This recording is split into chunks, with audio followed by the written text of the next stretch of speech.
When Edward Morrison, a 52-year-old multimillionaire, was dining at Manhattan's most exclusive restaurant, the last thing he expected was for a 23-year-old waitress to approach him and say, "Excuse me, sir, but my mother has a ring exactly like yours." Edward looked down at his family's signet ring, one that had belonged to his family for generations, and felt the world stop spinning. There were only 3 rings like this in the world. He wore one. Another had disappeared 25 years ago, and the third should be buried with the woman he had loved and lost forever. Manhattan, November 2024. The Meridian, located in the heart of Manhattan's Upper East Side, was where New York's elite gathered. Edward Morrison, 52, business magnate and owner of a luxury hotel chain valued at $500 million, sat alone at his usual table by the window. Edward had the appearance of a successful but tormented man. His silver hair was perfectly styled. He wore a $3,000 Italian suit, and on his left hand gleamed a unique ring, a white gold signet with a sapphire blue stone surrounded by diamonds. It was a 200-year-old family heirloom. He had come to the restaurant to privately celebrate the anniversary of the company he had founded with his late wife, Carol. But the celebration felt empty without her. Carol had died in a car accident 5 years ago, taking with her all their dreams for the future. "Would you like more wine, Mr. Morrison?" asked a soft voice. Edward looked up and saw a young waitress about 23 years old. She was brunette with expressive brown eyes and a shy smile. She wore the restaurant's impeccable uniform, a crisp blue shirt and black vest. "Yes, please." Edward glanced at her name tag, Sophie. While Sophie poured the wine, Edward noticed the young woman was looking at him strangely, as if she had seen something that disturbed her. "Is something wrong?" asked Edward. Sophie hesitated for a moment, biting her lower lip. "Excuse me, sir, but may I ask you something about your ring?" Edward looked at his left hand in surprise. "My ring?" "Yes." Sophie moved a little closer, lowering her voice.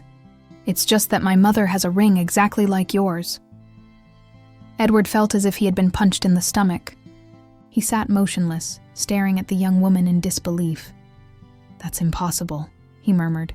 "This ring is unique. It's been in my family for generations." "I know it sounds weird," said Sophie nervously, "but when I saw your ring, I almost dropped my tray. It's identical to the one my mother has worn since I can remember." Edward felt his heart start beating faster.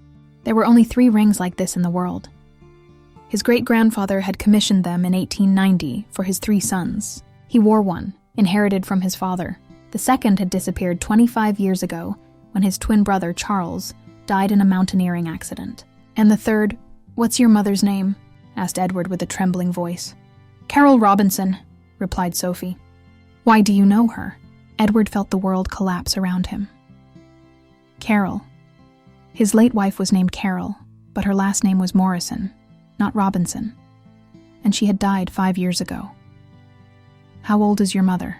asked Edward, struggling to maintain his composure. Replied Sophie. "Mr. Morrison, you've gone very pale." Edward tried to process the information. Carol would be exactly 47 if she were alive, but it was impossible. He had been at her funeral, had seen her coffin. "Sophie," said Edward with a hoarse voice, "I need you to do me a very important favor. Could you show me a photo of your mother?" Sophie looked at him confused but took out her phone, searched through her gallery, and showed him a photo. Edward looked at the screen, and the world stopped completely. It was Carol. His Carol. Alive. Edward grabbed the phone with trembling hands, staring at the photo as if it were an apparition. It was Carol without a doubt. She had shorter hair and looked a few years older, but it was her. The same green eyes, the same smile, the same way of tilting her head. "Mr. Morrison." Sophie looked at him worried. "Are you all right?" "This woman," Edward pointed to the photo. "Where does she live?" "In Denver, sir." "Why do you know her?" Edward stood up abruptly, knocking over his wine glass. The other diners in the restaurant looked at him with curiosity. "Sophie, I need you to tell me everything about your mother. Everything." "Sir, you're scaring me. What's going on?" Edward sat down again, trying to calm himself. "I'm sorry, it's just that your mother looks a lot like someone I knew a long time ago." Well, said Sophie, still nervous. My mother's name is Carol Robinson. She's lived in Denver since I can remember. She worked as a secretary until she retired early 2 years ago. And your father? I don't have a father. Well, my mother says he died when I was a baby. A work accident. Edward felt his skin crawl. A work accident. Yes, he was an architect. My mother says he died in a building collapse under construction. Edward had been an architect before getting into hotels and remembered perfectly that he had faked his death in a construction accident to flee with Carol 25 years ago. But the Carol in the photo was his wife, the one who had died 5 years ago. Sophie, said Edward very seriously, when is your birthday? March 15th. Why all these questions? Edward did a quick calculation. If Sophie was 23, she was born in March 2001, exactly 9 months after the last time he had seen his Carol alive before the supposed car accident. My God, murmured Edward. It can't be. What can't be? Edward looked at Sophie with new eyes. Now that he knew what to look for, he could see the resemblance. She had his nose, his eyebrow shape, his long, elegant hands. Sophie, said Edward with a broken voice, did your mother ever talk to you about a man named Edward? The young woman frowned. No, well, sometimes when she drinks a little wine, she mentions an Edward and gets sad, but she never wants to talk about him. Edward felt tears welling up in his eyes. Carol was alive, and if his suspicions were correct, Sophie was his daughter. I have to see your mother, said Edward, standing up again. Right now. But sir, it's 10 p.m. and she's in Denver, 2 hours away. I don't care. Can you call her? Tell her to come? Sophie stepped back. Mr. Morrison, you're scaring me a lot. What's happening?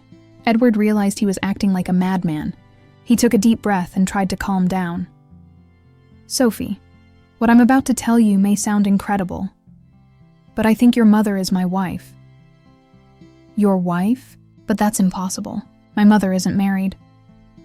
My wife Carol died in a car accident 5 years ago, or at least that's what I believed. Sophie looked at him as if he had lost his mind. Sir, my mother hasn't had any accident. She lives perfectly fine in Denver. Edward took off his ring and showed it to Sophie. It's exactly the same as your mother's. Sophie examined the ring closely. It's identical. It even has the same inscription inside. Eternal love. Edward felt a chill. Only Carol and he knew about that inscription. Sophie, said Edward with determination, I have to go to Denver tonight. Will you come with me? But sir, I'll pay you $1,000 to come with me. I just need you to take me to your mother. Sophie looked at him for a long moment, then nodded slowly. All right, but if you turn out to be crazy, I'm calling the police. Edward smiled for the first time in years. If I'm crazy, you can call whoever you want. Are you enjoying this story? Leave a like and subscribe to the channel. Now let's continue with the video. Edward's Tesla sped through the highway toward Denver at 11 p.m. Sophie sat in the passenger seat, still nervous but intrigued. Can you explain to me what's really happening? Asked Sophie. Edward kept his eyes on the road. 5 years ago, my wife Carol died in a car accident. Or at least that's what they told me. And you think my mother is your wife? The rings, the name, the age, your birth date, everything matches. They arrived in Denver at 1 a.m. Sophie directed Edward to a small apartment in the historic downtown area. They climbed the stairs in silence. Sophie knocked softly on the door. Mom, it's me, Sophie. The door opened, and a woman in a robe appeared, her hair tousled from sleep. Edward felt his heart stop. It was Carol, his Carol, alive and real, standing in front of him after 5 years of believing her dead. Carol looked at Edward and all color drained from her face. Edward, she whispered. Hello. Carol, said Edward with a trembling voice. We have a lot to talk about. Carol looked at Sophie with panic-filled eyes. What have you done? Mom, is it true? Is he my father? Carol covered her face with her hands and started crying. Come in, she finally murmured. It was inevitable that this day would come. The small living room of the apartment was silent.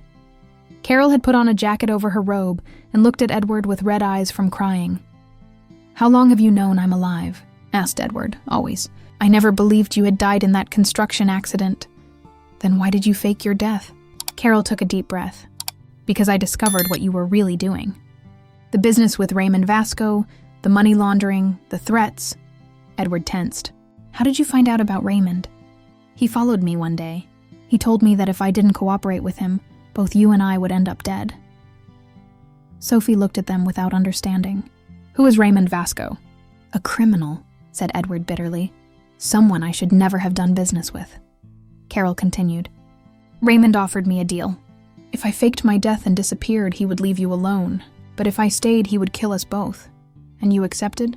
I was pregnant, Edward. 2 months pregnant. I couldn't risk our baby's life. Edward looked at Sophie with new eyes. Why didn't you tell me? Because you would have tried to stop me and we both would have ended up dead. Sophie stood up abruptly. Are you saying I've lived a lie for 23 years? I did it to protect you, said Carol. You told me my father was dead. I grew up believing I was an orphan. Edward approached Sophie. I'm sorry. If I had known you existed. After I faked my death, Raymond left you alone, Carol continued. But he threatened to kill us if I ever tried to contact you. And for all these years I've lived in fear, until 5 years ago when Raymond died in a gang war. I saw the news in the paper. We were finally free. Then why didn't you come back to me?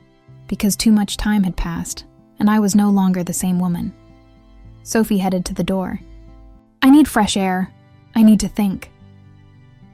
She left the apartment, leaving Edward and Carol alone for the first time in more than 20 years. Carol and Edward remained silent after Sophie left. The weight of more than 2 decades of separation filled the air between them. She looks like you, Carol finally said. She has your temperament, Edward replied with a sad smile. Carol took off her ring and offered it to Edward. I suppose I should give this back to you. Edward shook his head. That ring belongs to you. It's always belonged to you. Edward, after your supposed death, I left all the dirty business. I sold everything. I walked away from that life. Really? Raymond had gotten what he wanted. He had taken away the only thing that really mattered to me. Carol looked at him with new eyes. That makes me happy.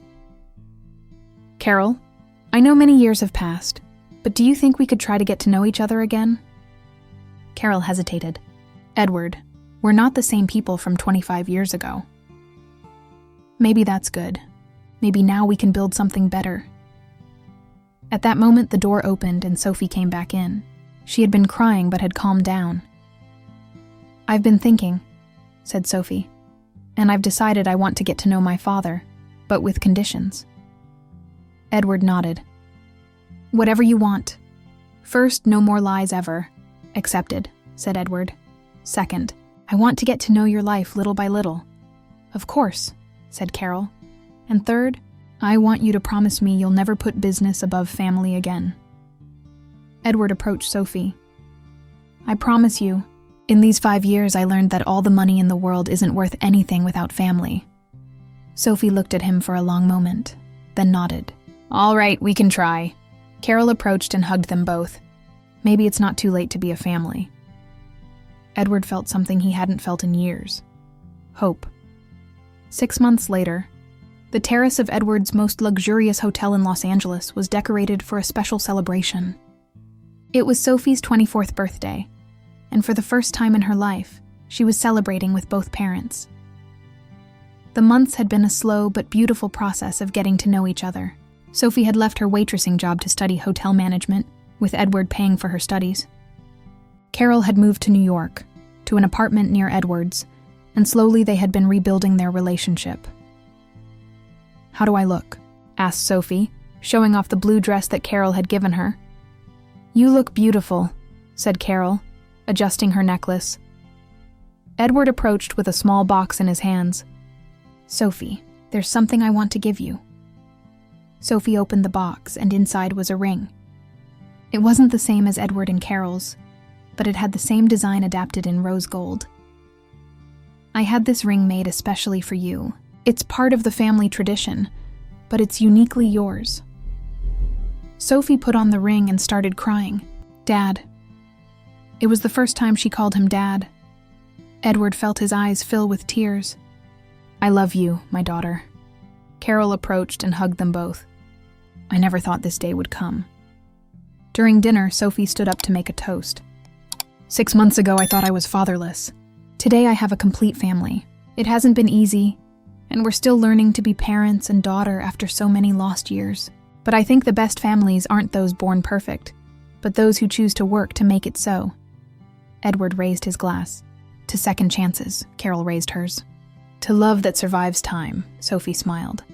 And to families that find each other when least expected. 3 years later, Edward and Carol remarried in a small but emotional ceremony. Sophie was the maid of honor and walked her mother down the aisle. Edward had transferred most of his hotels to a charitable foundation, keeping only 2 to live comfortably. Carol now ran the foundation that helped separated families, turning their pain into purpose. Sophie had graduated with honors and now managed one of the family hotels, proving she had inherited both her father's business talent and her mother's compassion. One night, while dining on the terrace of their house in the outskirts of Manhattan, Sophie raised her wine glass. Do you know what's the strangest thing about all this? What? Asked Edward and Carol in unison. That it all started because I recognized a ring. If I hadn't been working at that restaurant that day, if I hadn't seen Dad's ring, maybe we never would have found each other. Edward took Carol and Sophie's hands. Destiny has mysterious ways of reuniting families, Carol smiled. Sometimes the most precious things are found when you stop looking for them. And sometimes, added Sophie, happy endings come when you least expect them. After years of waiting, Edward looked at the ring on his hand, then at the rings on Carol and Sophie's hands. 3 rings. 3 lives that had separated and found each other again. Their story proved that true love can survive decades of separation, that families can rebuild even after years of necessary lies, and that sometimes miracles come disguised as coincidences in elegant restaurants.